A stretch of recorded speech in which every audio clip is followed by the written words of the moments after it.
sur le chantier de la conduite forcée de Passy. Donc c'est un chantier EDF, c'est le client qui est EDF, qui consiste à réhabiliter une conduite forcée.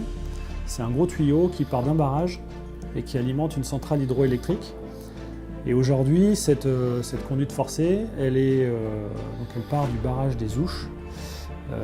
Elle suit la montagne, elle est à flanc de montagne, ce qu'on peut voir ici, à flanc de montagne, et elle alimente la centrale hydroélectrique de Passy. Et l'objet du chantier, c'est de remplacer cette conduite forcée en l'enterrant. Donc c'est un chantier de longue haleine qui a démarré à l'été 2013 et qui se finit en mars 2018 et qui se déroule en plusieurs étapes. La première, ça a été de creuser une galerie souterraine de 400 mètres de long, 15% de pente, une galerie qu'on a creusée à l'explosif. Et la future conduite forcée qu'on est en train de construire passera dans la montagne.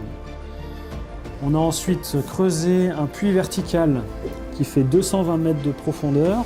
Donc on s'est retrouvé avec une galerie de 400 mètres creusée au rocher, un puits vertical de 200 mètres également creusé au rocher.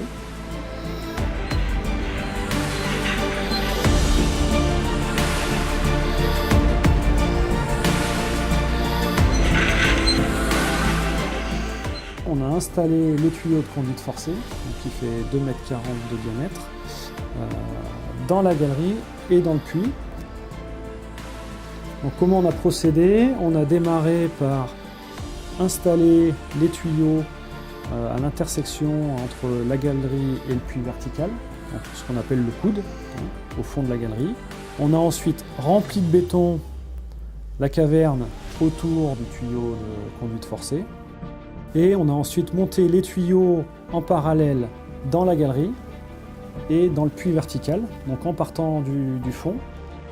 Cette période de montage de la conduite forcée dans la galerie et dans le puits vertical, ça a été la période, on va dire, la plus industrielle du chantier, puisqu'on a posé 70 tuyaux sur les 105 du chantier. Une fois qu'on a fait tous ces travaux et qu'on a, entre guillemets, sorti le tuyau de la galerie et du puits vertical, on a démarré les travaux de génie civil et le démarrage des raccordements sur la conduite existante.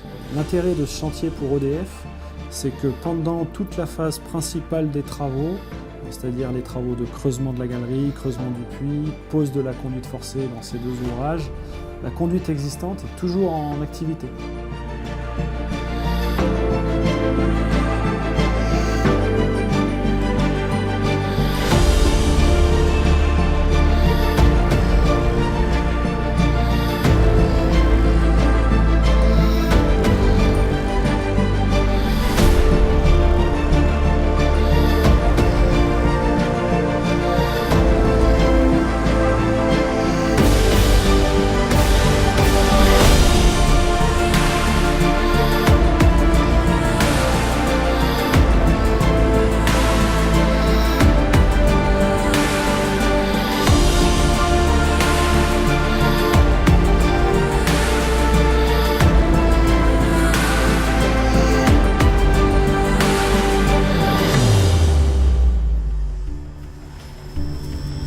Le chantier de Passy, c'est un chantier qui est relativement long dans la durée. Donc, il y a 5 ans de travaux.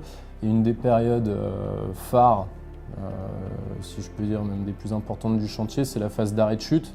Donc, c'est la période en fait, où EDF arrête sa production, donc, coupe l'eau dans la conduite, vide la galerie d'amener et vide le barrage à l'amont pour réaliser en fait, le raccordement de la nouvelle conduite sur l'ancienne. Donc sur les parties amont et aval du chantier. Sur la partie aval, ça consiste en fait à des terrassements importants dans la cour de l'usine, également la démolition des anciens massifs, donc de l'ordre de 400-500 mètres cubes, et des gros travaux de sillage pour la démolition également d'anciennes pièces spécifiques sur lesquelles on vient se raccorder, pour ensuite venir donc, reposer la nouvelle conduite et venir faire un massif qui fait à peu près 1300 mètres cubes de béton autour dans la cour de l'usine. Nous sommes sur une phase de bétonnage du radier qui fait 9,50 m de large, 1,50 m d'épais, et là, de cette partie, fait 13 mètres de long.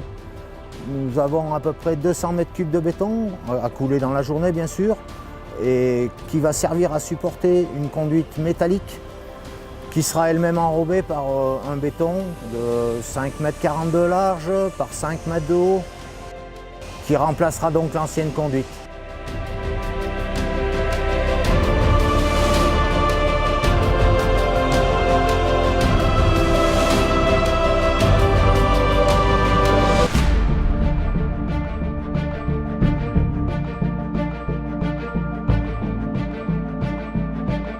Là-haut, on avait de gros travaux de démolition à réaliser dans des pentes et avec des accès relativement compliqués et des zones de travaux restreintes.